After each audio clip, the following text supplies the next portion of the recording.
Pues hemos visto las griegas, vamos a pasar a las romanas. Ya durante tiempos del Imperio, es decir, desde tiempos de Cristo en adelante, sobre todo proliferaron a partir del siglo I, en tiempos de los emperadores, y con el tiempo, ya a partir de este momento, las bibliotecas romanas sobre todo incluían dos secciones, una en griego y una en latín, porque el imperio después, como bueno, así fue durante todo el imperio, hubo un imperio oriental y un imperio occidental, ¿no? Pues digamos así, desde Grecia hacia el este, el idioma más utilizado por la población, por los que sabían leer y escribir, que eran muy pocos comparados con la población, y por los que no también, era el griego. Y de ahí la tradición ortodoxa actual y Constantinopla y todo eso. Mientras que de Grecia más o menos, de Piro, incluyendo África también, ¿no? Entonces, una vertical que corta el Mediterráneo en dos, todo eso era Occidente. Lo digo por lo siguiente, en el momento que empezaron en Occidente a valorar este tipo de edificios y a construirlos a costa del Estado, porque así era, pues en ese mismo momento empezaron a quemarlas en Oriente. Y en fin, esta es otra historia que ya trataremos en otro capítulo. Este es el primero que vamos a mostrar, que cumple un poco la función de las dos funciones. Se llama tabularium, es un edificio, es una especie de archivo oficial del Estado. Es decir, se cree que solo quedaba la primera planta, lo demás ha sido reconstruido. Pero se cree que en la primera planta estaban los documentos oficiales y en la segunda, en cambio, un archivo público, es decir, que todo el mundo podía consultar. Pues no voy a decir el registro de la propiedad, pero seguro que había una sala dedicada a registros de propiedad, a documentos sobre propiedades. Bueno, pues aquí tenemos los datos, tampoco tienen más importancia.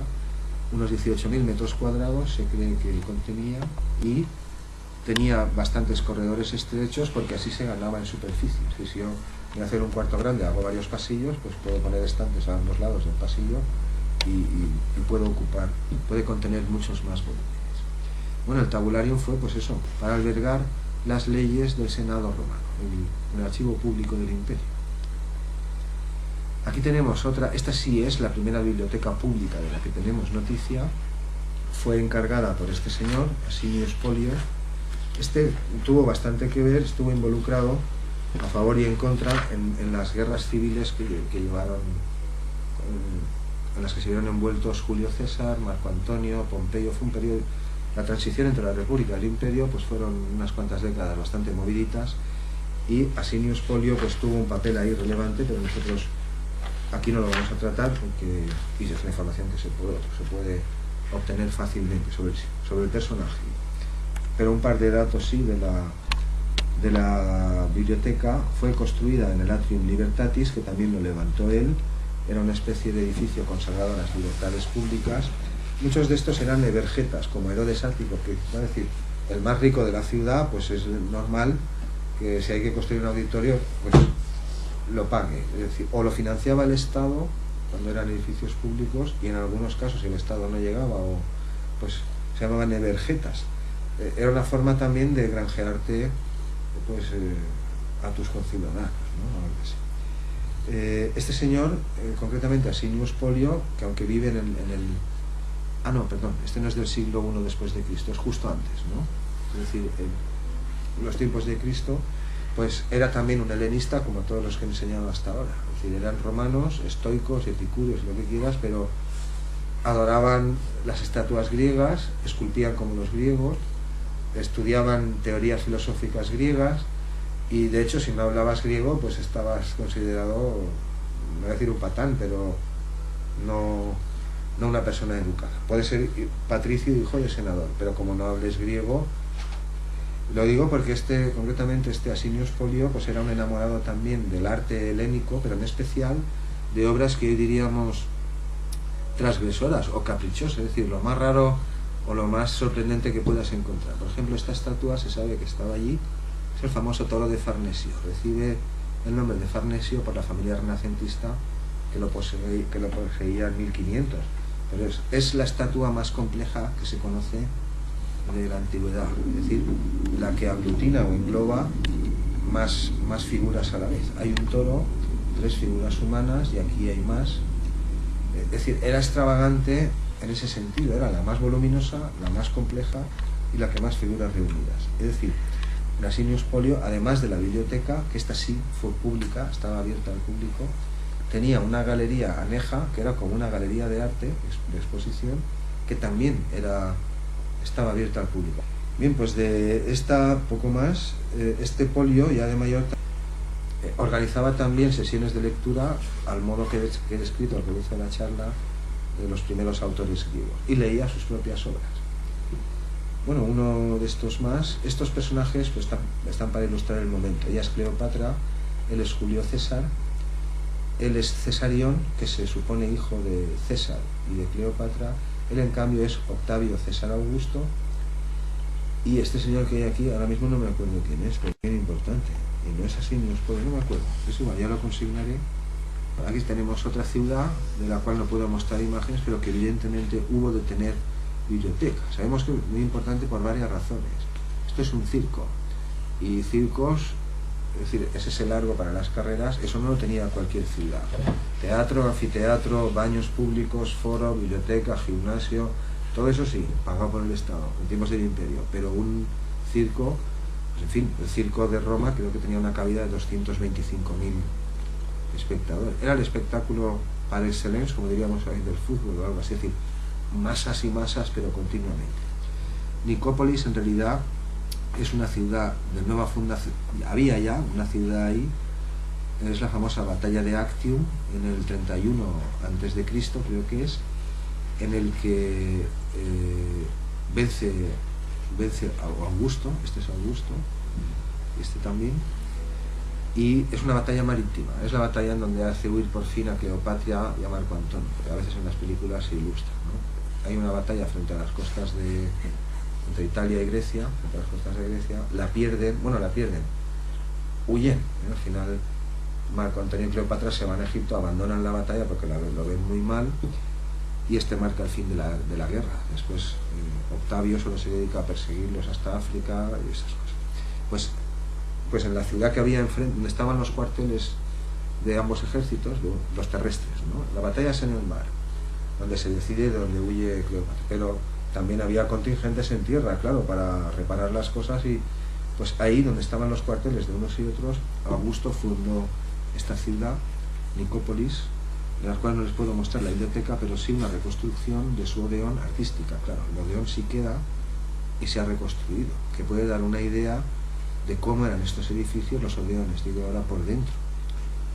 Pues mármol, aquí faltan las estatuas, que también había muchas, pero mármol, bueno, es decir, los edificios de esta época, sobre todo Odeones, no son como los vemos ahora, 4 piedras ahí, hendidas por el rayo, que diría Machado, ¿no?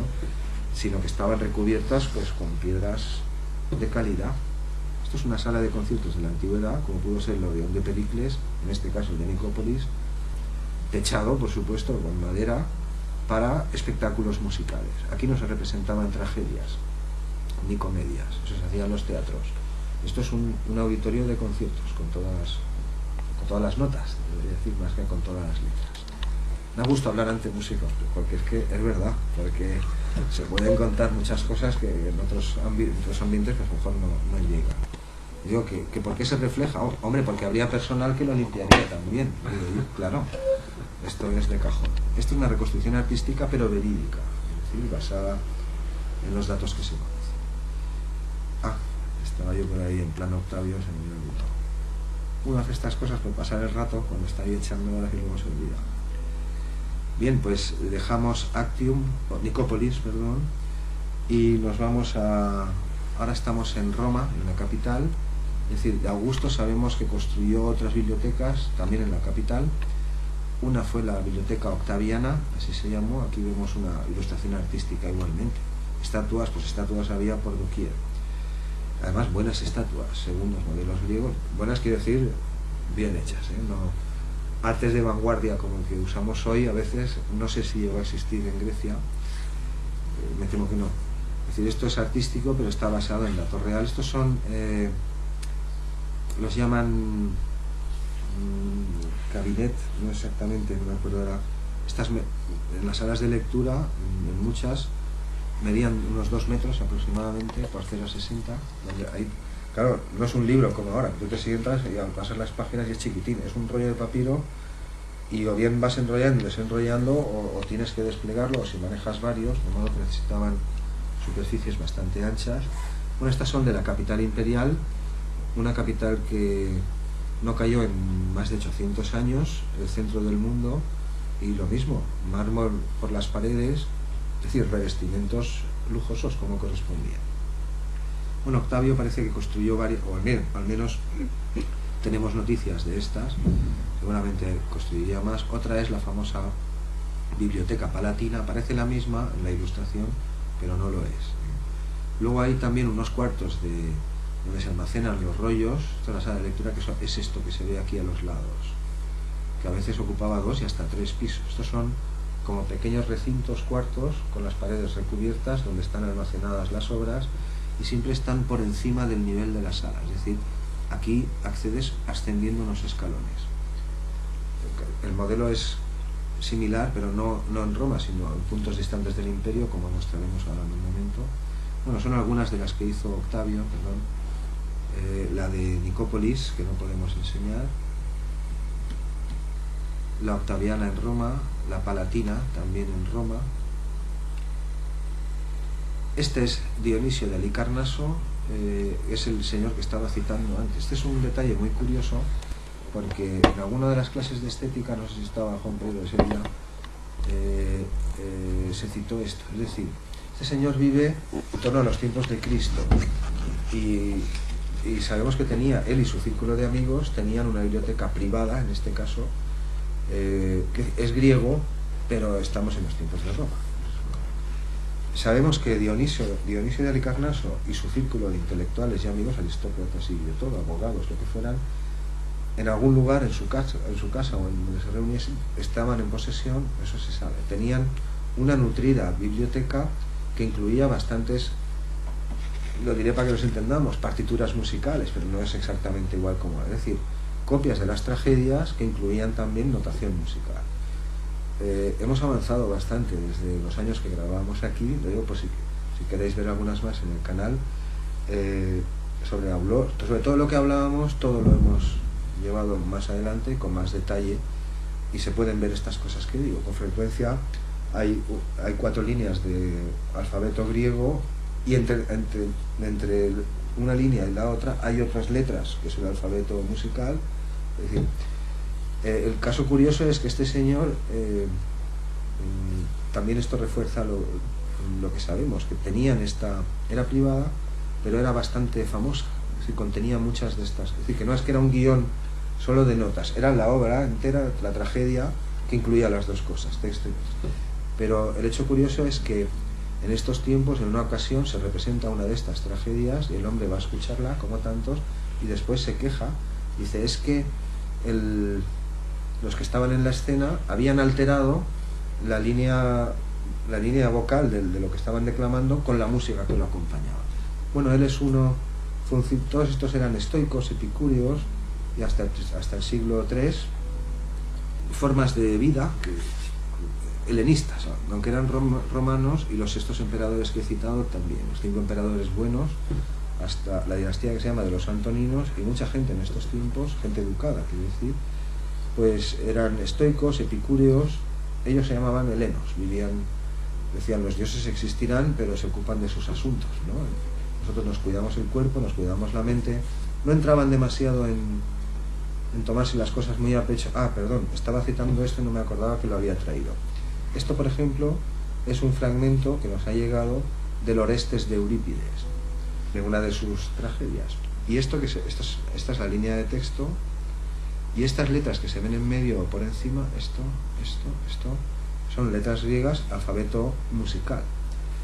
Es decir, estas son la línea del aulos.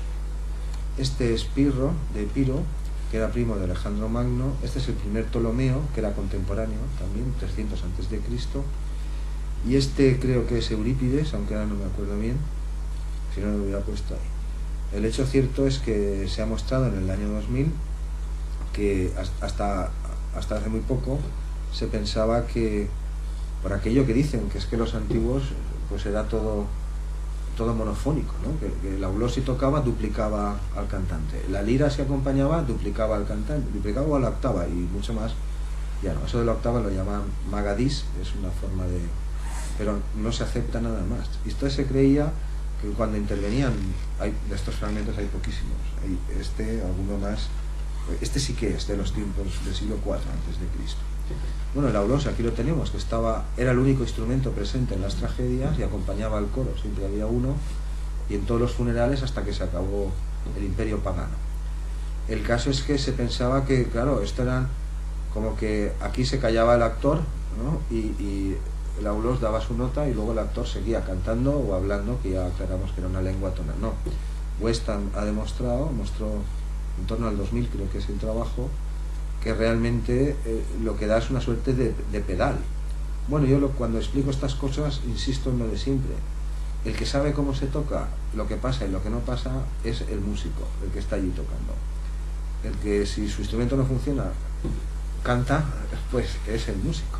Y lo que digan los teóricos o aquellos que después escriben sobre estas cosas, no quiere decir que si representaba una sola nota que se mantenía como pedal y producía intervalos con la flexión del que está cantando o no, que los producía, o si representa simplemente un ámbito modal, porque estamos hablando de un instrumento que tiene dos tubos.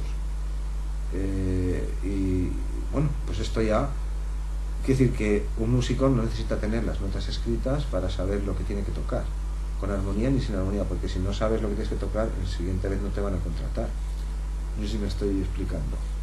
Es decir, muchas culturas actuales, incluso en la antigüedad, no escribían su música, pero en sus conciertos y en sus fiestas había músicos profesionales, pues que, es decir, que no es que no haya reglas hay, lo que pasa es que no están escritas, y las conocen los músicos, sabe cuándo está tocando fuera de patrón, si es persa entre los persas, si es griego entre los griegos, y si es valenciano entre los valencianos. Lo mismo podemos decir del habla, y lo decíamos en las clases de estética. Muchas culturas de las antiguas eran ágrafas, es decir, no tenían sistemas de escritura, pero eso no significa que cuando van a hablar, pues hablan a bulto, ¿no? O cambiando las cosas. Claro que no, hay reglas, la gente las conoce, y en este caso igual.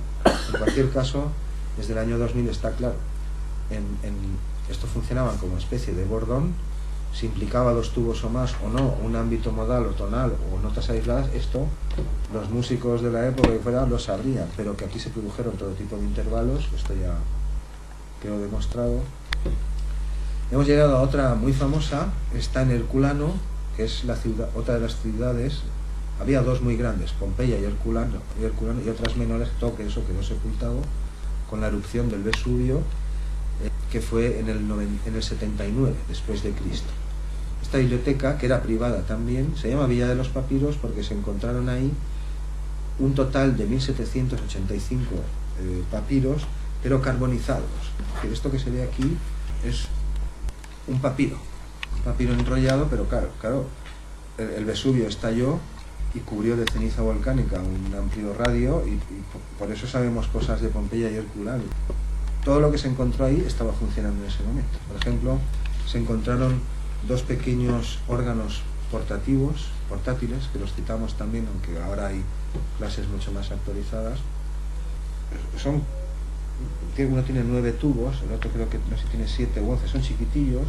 Ha llegado lo que ha llegado, pero los tubos los tenemos, y se cree que constaban de un pequeño fuelle, como los portativos de la Edad Media, algo así como mini órganos portátiles de los tiempos de Nerón. Quiero decir que todo lo que se ha encontrado en Pompeya o en Herculano, en ese momento que estalló el Vesubio, estaba funcionando, estaba en activo. Bien, pues aquí, esto era una casa privada, y parece que había un círculo. La familia de este señor, Calpurnius Piso, es la que montó la biblioteca, pero parece ser que quien se dedicó a reunir los manuscritos y las obras y buscarlas y incluso comprarlas era una familia poderosa. En estos tiempos el que tenía pasta pues tenía mucha pasta, ¿eh? La mayor parte de la gente no tenía nada sino su oficio y sus tradiciones, pero cuando hablamos de aristócratas romanos y en tiempos de la Iglesia hasta el final había gente riquísima. El que se dedicó a recolectar esta especie de biblioteca especializada en temas de la escuela filosófica de Epicuro fue un tal Filodemo de Gadara. Gadara es una ciudad de la Siria, de donde hemos visto antes algunas de estas bibliotecas. Este, por ejemplo, es uno de esos papiros que se encontró en la villa de Herculano, pero el problema es que, claro, no se pueden, los que están enrollados, pues aquello se deshace, tú intentas abrir aquello y aquello se reduce a cenizas. Han ideado un sistema, ahora lo mostraré. Bueno, de Filodemo de Gadara no he encontrado ninguna imagen, pero vivió en estas fechas. Este es Epicuro, este sí que es una foto de una obra de Filodemo de Gadara, que era también epicúreo. Y estos eran muy curiosos, los epicúreos, pues en fin, perduraron también durante bastantes siglos. En esencia, lo que venían a decir Epicuro y sus seguidores, que fueron buena parte de la aristocracia romana en tiempos de los emperadores buenos, siglos 1, 2 y 3 después de Cristo, en esencia decían que el hombre era una criatura mortal, es decir, no entraban ni en maniqueísmo, ni en cristianismo, ni en nada, que el cosmos, es decir, el universo ordenado, lo que vemos, los cielos, estas cosas, y las tierras, era el resultado de un accidente. Esos eran los 4 puntos básicos. Que no existía ninguna providencia divina, como ya decían los antiguos, y Nerón también, y muchos decían, los dioses están a lo suyo, es decir, existirán, pero están a lo suyo, no intervienen en los asuntos humanos.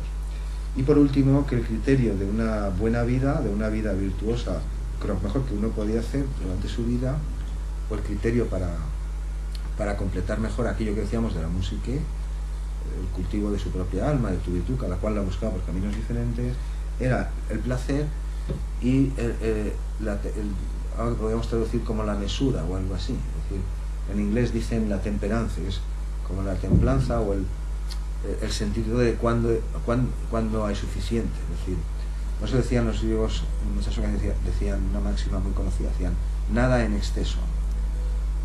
Es decir, puedes comer de todo, pero puedes emborracharte a veces que quieras, pero puedes dedicarte a los placeres de la mente, a los del cuerpo, a los del espíritu, o a esos que están pensando, o a lo que quieras, pero todo en su justa medida. Esto es lo que decían. A priori nada te está prohibido, pero hay un límite más allá del cual, pues claro, eso es incluso perjudicial. Y los epicúreos tuvieron un gran predicamento entre las élites romanas, en parte por lo que acabo de decir. Y aquí vemos, no, es que es otra. Hay un momento en que veremos ajustarse muy bien las bibliotecas, que ya queda aquí, no es aquí. Este es el teatro, probablemente muy cerca estaría la biblioteca, en este caso no la tengo ubicada. Esto es una calle de Herculano, para que se hagan una idea. Esto estaba techado, son columnas, esta es la calle, hay alcantarillado en la zona central, cubierto con losas, pues al mismo modo que lo hacemos ahora. Y algunos de estos edificios serán tiendas, y estos son pavimentos de la ciudad de Herculano para que, es decir, esto no son palacios, es una villa privada, concretamente es esta villa, es la villa de los papiros, para que se hagan una idea de, en fin, no estaría a lo mejor tan perfectamente acabado como esto, pero era más variado. Pues está muy bien acabado, pero es todo igual, ¿no? Lo hacen en serie. Esto es trencadís, que llaman aquí a veces también, ¿no? Pero ahora veremos otro. Este es el sistema que les decía. Por un sistema de rayos X, esto es muy reciente. Salió una noticia hace un par de semanas.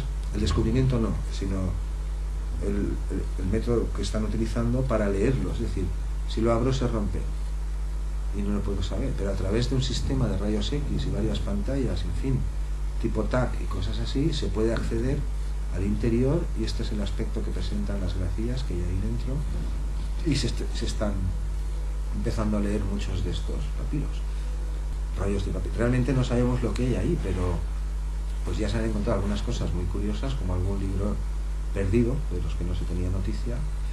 Esta es una de las salas de la Villa de los Papiros, que es el nombre que recibe esta biblioteca privada, y este es un mosaico que hay en la pared, para que se hagan una idea de lo que estoy diciendo.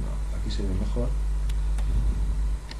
No es del nivel de realismo del mosaico de Alejandro que hemos visto antes, pero claro, para ser un cuarto de aquella época, pues ya está bien, porque lo habitual sería una pared pelada y ya está, ¿no? Hay un camastro en el suelo y 4 palos para lo habitual, digo, lo más corriente.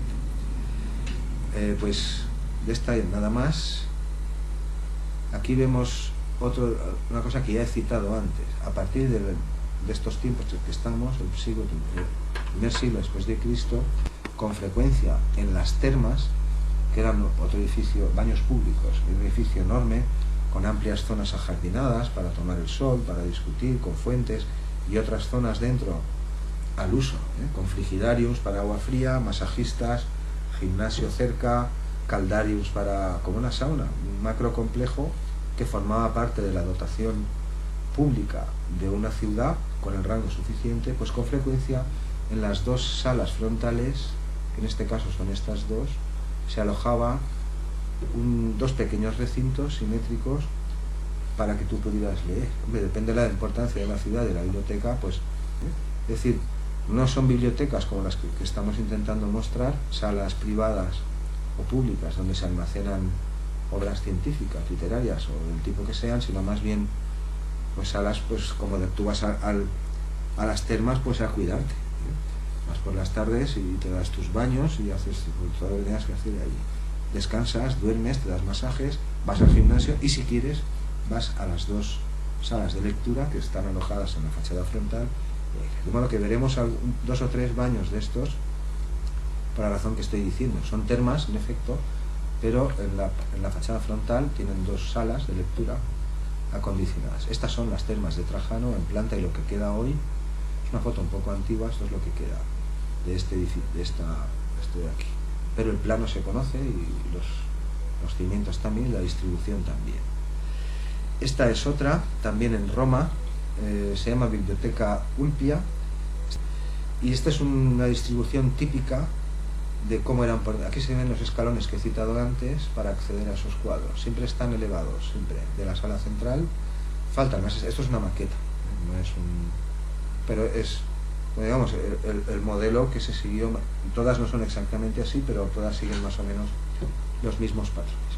Fue otra biblioteca muy famosa, pública también, fundada en la capital romana, de Roma. Y como no tengo más imagen, de esta no tenemos un par de recreaciones artísticas del entorno, donde estaba situada. Estaba situada en el campo de Marte, en el foro de Trajano, que era el que la construyó, es decir, grandes extensiones en el centro de la capital imperial, donde estaban todos los templos y todas las cosas más gordas. Esta es una recreación imperial del entorno. Se supone que la biblioteca está por aquí dentro. Bueno, esta no es exactamente, no sé situarla, está muy cerca. Y aquí, como vemos, pues árboles pues bien cuidados. Claro, no estamos en provincias ni haciendo la guerra contra los bereberes, ni estamos en la ciudad más rica del mundo. No es que fuera exactamente así, pero se pueden hacer una idea. Estos son figuras humanas, habría más estatuas. Este es el foro de Trajano. Aquí vemos otra recreación artística del interior de uno de estos edificios, probablemente este. Y lo mismo, oye, pues igual que ahora tú te vas a las basílicas que quedan en el Vaticano, por ejemplo, o en Roma, que es cierto, estamos 2000 años después, pero muchos de esos suelos que se ven perfectamente pulidos y esas cosas, pues en Roma ya estaban presentes en estos tiempos, como la misma iglesia. En el siglo III y IV ocupó esos mismos edificios. Y aquí creo que tengo alguna más, no, solamente había traído estas dos. Aquí tenemos su sucesor, Adriano, después de Trajano. En este caso es una biblioteca en Atenas que funda. No, esto no son unos baños. En la ciudad de Atenas, pues lo que he dicho, que eran todos helenistas. Atenas seguía siendo el modelo, no era la capital era Roma, pero era Alejandría y Atenas eran pues la capital número 2 y la número 3. Esto en efecto es una biblioteca, no es un baño. Igualmente tiene unas salas delante destinadas a lectura. En este caso no puedo dar más detalles, lo digo por lo que se ve aquí. Y aquí parece que la distribución es en el claustro y alrededor, y en el edificio delantero, y la zona central son jardines donde tú, oye, pues si eres filósofo hablas con otros filósofos, y si eres médico, que no te digo si había, practicaría la medicina que fuera, pero que lo sabía, y si eres abogado, que no te digo si había, pues litigios cada 2 por 3, pues lo mismo que siempre, robos, timos, engaños o injusticias que la misma autoridad u otro particular, como dicen aquí, busca quita pegar, ¿no? Pues claro, pues va así lo mismo. Es decir, aquí la gente que consultaba estas cosas pues tenía ocasión de hablar de las mismas cosas con otros que se dedicaban a lo mismo. Y hemos llegado a una de las más conocidas de la antigüedad. Está en la biblioteca de Celso, está creo que es en Éfeso, en Anatolia, la actual Turquía. Celso fue un personaje muy importante también, por lo siguiente, es decir, el edificio se diseñó, sabemos por eso, el edificio se diseñó para que fuera también su tumba, y de hecho su sarcófago está allí. Cuando entras dentro de es que el edificio no queda, ahora lo veremos, pero cuando atraviesas la fachada, la puerta principal, etcétera, allí nada más entrar, allí está su tumba, y esto no era frecuente. Es decir, normalmente los romanos no enterraban a la gente como hacían después los cristianos, o las metían en cajas, sino normalmente se quemaban, se incineraban, porque no creían en la resurrección de los muertos. Esto les parecía una cosa completamente desquiciante, lo que defendían los cristianos. ¿Cómo te vas a quemar? ¿Cómo vas a resucitar con tu propio cuerpo? Es decir, y si te comen las fieras, y si te queman, esto lo veían una especie de absurdo. Pero en cualquier caso, esas urnas y esos panteones estaban fuera de la ciudad. Es decir, si te enterraban dentro de los muros de la ciudad, y encima dentro de tu propio del edificio que tú has pagado, eres un personaje realmente muy importante. El edificio fue destruido por un terremoto, aquí lo vemos, en tiempos pretéritos, y después y solo quedó la fachada, y después también otro segundo terremoto también se llevó la fachada por delante. No sé si he puesto datos aquí, sí, unos 12.000 volúmenes. Se cree que estos cálculos se hacen mirando cuántos cuartitos de estos hay y calculando cuántos estantes caben y multiplicando. Es decir, que no era un edificio, una biblioteca tan voluminosa como algunas de las que hemos visto hace un momento, que pudiera alojar tantos volúmenes, pero 12.000 papiros, pues en fin, ya son. Pues hubo un terremoto, a ver si lo veo, que lo dejó, sí, el primero, en el 262 después de Cristo, solo dejó en pie la fachada, esto que vemos aquí. Esto es la entrada. Pero es que hubo otro, 150 años después, en el 400, que también tiró la fachada al suelo y no quedaba nada. Pero en el siglo XX, como estaban las piezas ahí y se conocían, se sabía qué columna era qué columna y qué está, pues se volvió a reconstruir. Es decir, esto lo levantamos en el siglo XX, pero es el aspecto casi exacto que tenía la biblioteca al entrar. Aquí, por ejemplo, es decir, esta biblioteca, por ejemplo, que es casi del 100 y pico, muestra que es una planta muy parecida a algunas de las bibliotecas que hemos visto de Octavio, de las de Roma. La Octaviana una, la otra la Palatina, que esas sabemos que constaban de 2 grandes salas. En fin, se tienen muchos datos. Lo que prueba esto es que que no existieron bibliotecas solo en la capital y en Alejandría y en Atenas, sino esta era privada, por ejemplo. Esta la financió él, incluso dejó una dotación después para un personaje rico, para que se mantuviera, y también estaba abierta al público. Esta es una de las más conocidas, las más famosas. Esta, 25.000 denarios dejó también para comprar, es decir, lo financió todo, tanto el edificio como los empleados que trabajaban allí, como una dotación para seguir adquiriendo materiales y almacenarlos. Es decir, esto era una biblioteca pública, donde se podía acceder cualquiera, que fuera ciudadano, y se podían consultar las cosas. Y estos son estatuas. Así tengo alguna imagen que he ampliado para que vean el nivel de lujo del relieve. Esto es una estatua que estaba allí, presente, pero fíjate, ahora estamos entrando en el pórtico, mirando al techo, fíjate, en fin, no es un pedrusco como los que cortan aquí en Alicante, que los veo cuando vengo en el tren, ¿no? Ahí de canteras importantes, te lo cortan y de las medidas que tú quieres y tú lo pones. No, esto está con altos relieves, pero no uno ni dos, sino arabescos, parecen, una cosa sorprendente. Creo que hay alguna más por el detalle. Estos son mosaicos de esa biblioteca, el suelo. Y esta es una muy espectacular que encontramos en la red, un día de tormenta así gris, como más retrospectiva, ¿no? Más de época, más mítica. Esta, diríamos, son los tiempos míticos de las bibliotecas de la antigüedad. Estas son del tipo que he citado antes, igual. Esta es Caracalla, vive un poco después, y no es una biblioteca propiamente, son unas termas, unos baños públicos, pero muy gordos. Hasta en las ciudades romanas, en mitad del desierto, había baños públicos, más pequeños, pero con sus mosaicos, sus piscinitas.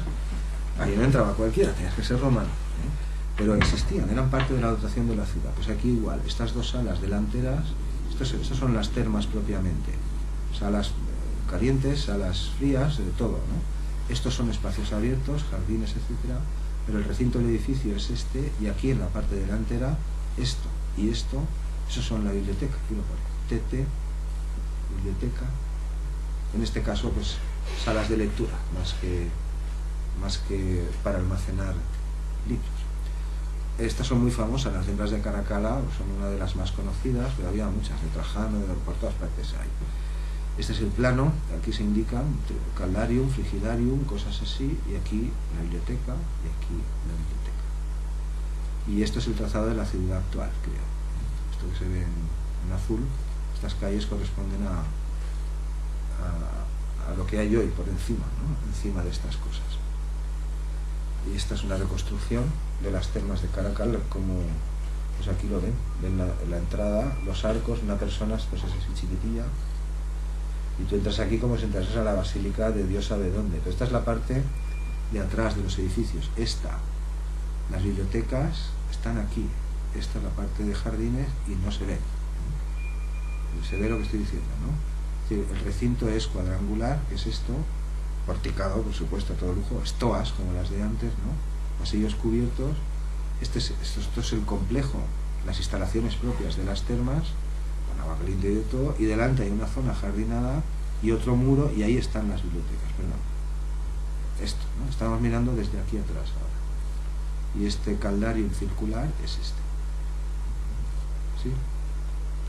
Pues dejamos ya las de Caracalla. Claro, evidentemente, unas termas de este calibre tampoco tendrían allí el 10 minutos y 2 interviews para leer, ¿no? O el ABC y el País de hace 2 meses. Suponemos otras cosas que es imposible que lleguen y que llegar. Es decir, vemos el mundo antiguo ahí, como está actualmente, y parece que era un conjunto de piedras pulidas y puestas ahí y ya está. Que aguanten 2000 años, ¿no? Que pasa son piedras. Y esto, evidentemente, no fue así. Pues estamos llegando al final. Aquí tenemos una ciudad ya más tardía, Madauros. Madauros fue también sede, destacó mucho por la escuela de filosofía. Madauros está aquí, cerca de Cartago, en África, y alejada de la costa, pero aquí hubo personajes importantes porque iban a estudiar allí. Era una ciudad universitaria o algo así. No del rango de Atenas, no del rango de Alejandría o de Pérgamo o Antioquía u otras, pero muy apreciada y muy famosa, y mucha gente famosa acudió allí de África también. El mismo Agustín pasó por aquí, estudió aquí antes de ir a Roma, pero esto es en el 300 y bastante. Aquí la vemos señalizada, es decir, esto es lo que se llama la Numidia, que fue una provincia, es esta zona de aquí, una provincia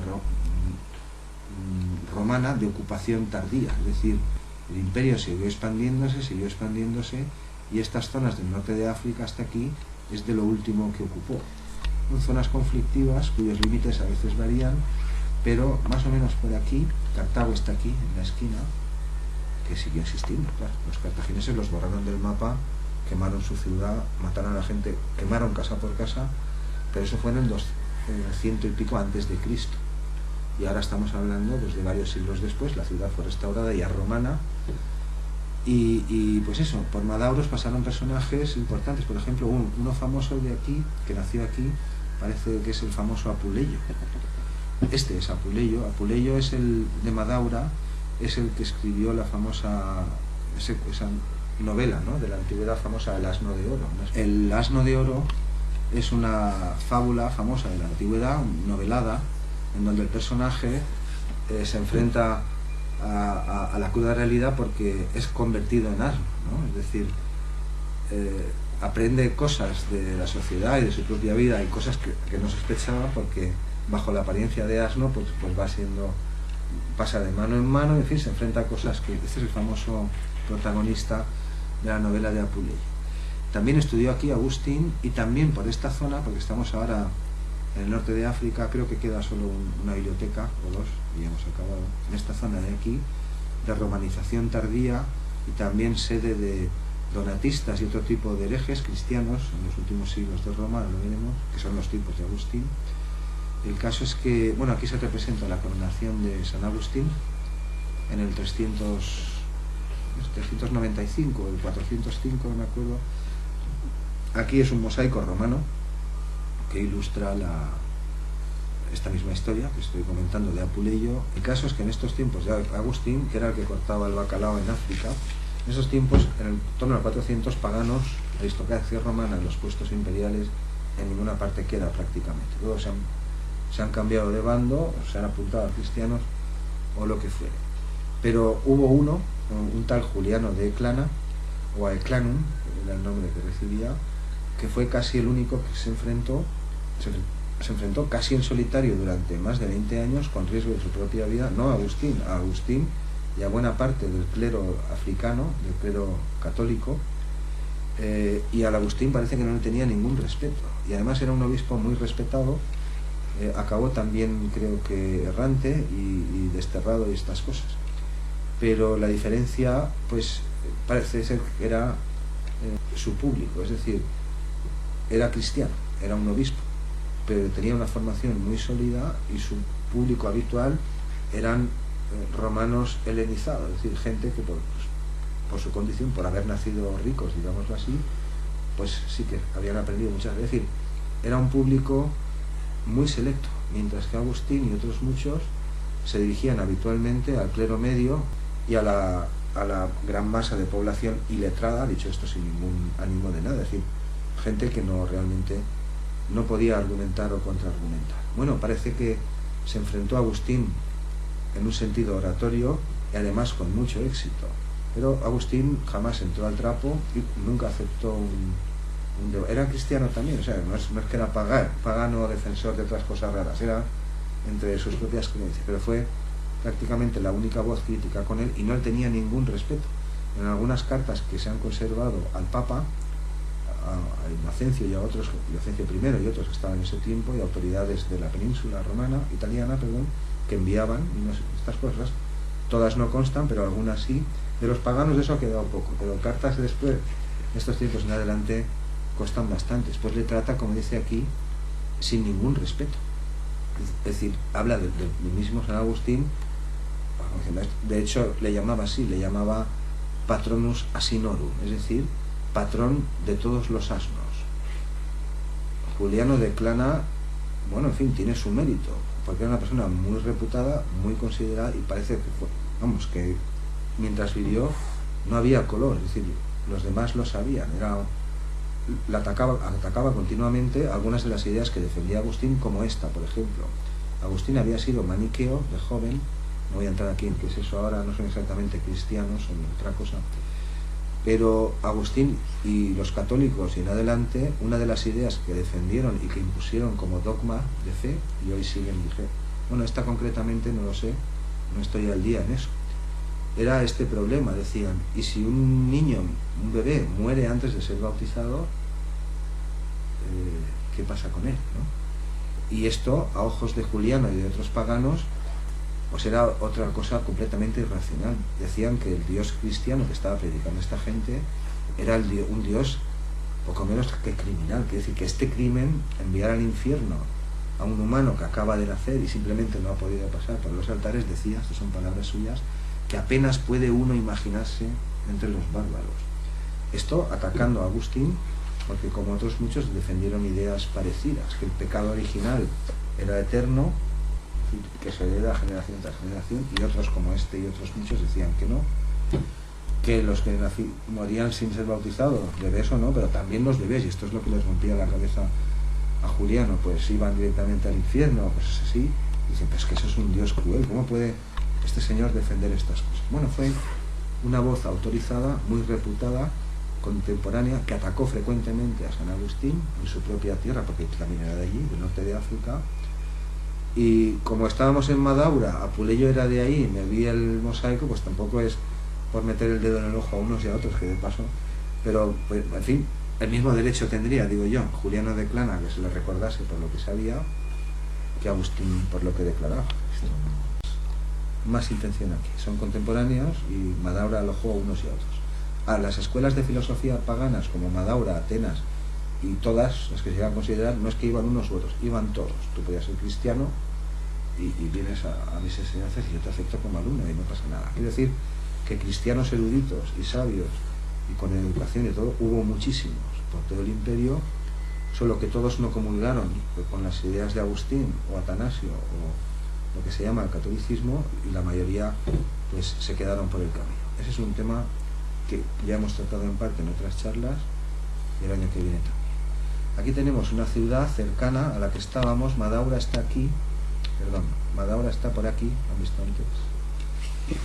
Aquí estamos, Madaura, esto es aquí, mientras que Tamugadi está un poco más abajo. Vamos a bajar aquí, pero estamos en la misma zona. La Numidia estaba aquí, Madaura, y ahora hemos bajado a Timgad, también recibe ese nombre. Aquí la vemos situada. Esta fue fundada en el siglo III después de Cristo, es decir, ya bastante avanzado por lo que he dicho, porque toda esta zona fue de romanización tardía. Aquí tenemos al Evergeta, a quien donó el dinero y lo puso para construir la biblioteca.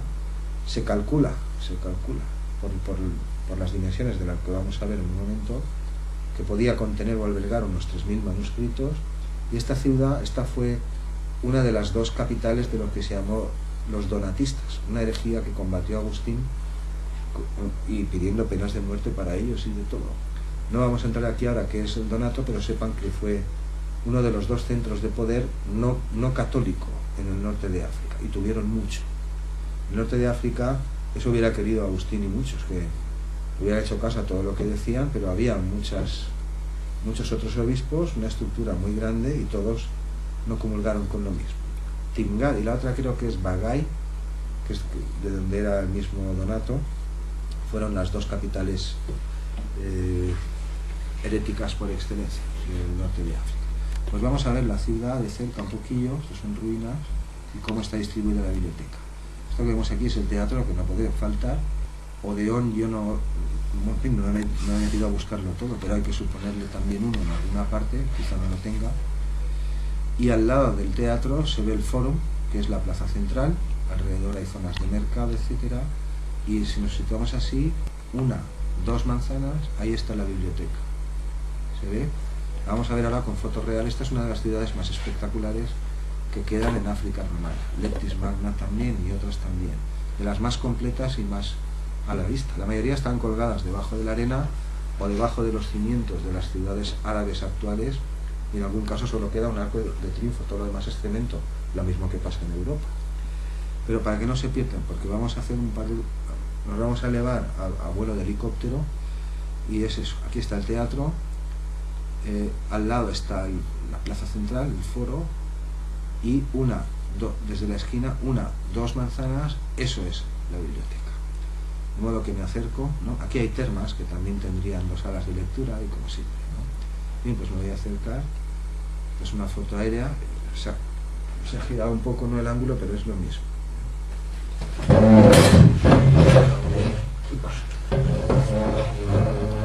Este es el teatro, foro, biblioteca. Igual, el teatro, foro, 1 y 2, esta es la biblioteca. De hecho, esta zona circular que se ve aquí es la que nos ayudará a identificarlo. Aquí tenemos una vista aérea de una capital donatista hasta el 400, ya lo creo, ¿eh? Si no, Agustín y otros no andarían por allí celebrando sínodos, promulgando leyes, confiscando iglesias de donatistas y cristianos. Pero, ¿qué difería en mi opinión? Pues lo mismo. Ahí está el teatro, esto es el foro, 1, 2, esto es la biblioteca. ¿Se ve? Estas columnas de aquí también nos pueden ayudar, son las mismas que están. He colocado ese siempre cerca de la biblioteca. Se ve, ¿no? Lo que estoy diciendo. La ciudad abarca bastante más, pero es una foto. Hay pocas ciudades así en el norte de África, incluso yo diría por todo el Mediterráneo, que se vea todo el trazado a la luz. Aquí nos hemos acercado, son las mismas columnas. Es decir, estas columnas que se ven aquí son estas, y esta zona semicircular que se ve aquí es lo que hay detrás. Aquí se ha ampliado. Esta es la zona circular, estas son las columnas mismas, y este es un plano, una planta, ¿no?, solamente de este recinto. Vamos a ver un poco mejor. Bueno, lo dejo un poco por la imagen. Nunca pienso en eso. Estoy cascando. A veces. ¿Quieres que vuelva atrás? No, este se ve bien. Es que a mí la foto de antes me gusta mucho. Cuando empecé a buscar estas cosas dije esta. Y con los años me la he encontrado ahí. Digo, hombre, mira, Tamugar. Ahí está la biblioteca. Y la busqué planos y al final ahí está. Vamos a ver de nuevo, para que veas tú el asunto cómo va. Aquí está el teatro.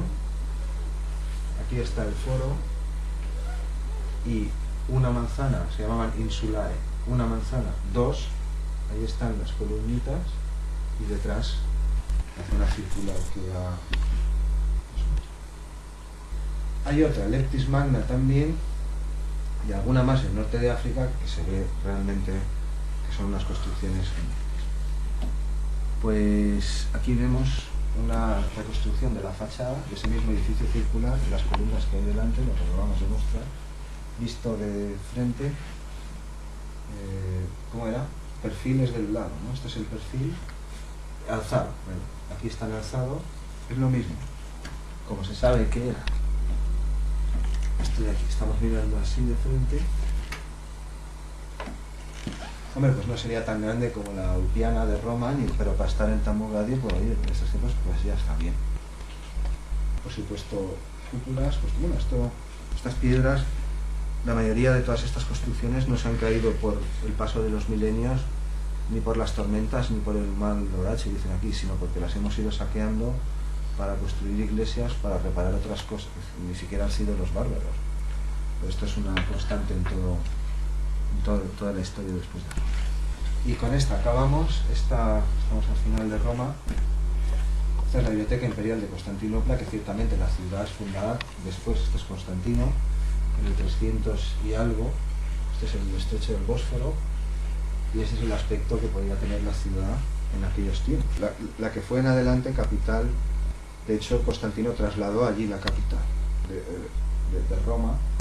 Y de esta biblioteca sí tenía un par de datos, los cuento en un momento y hemos terminado.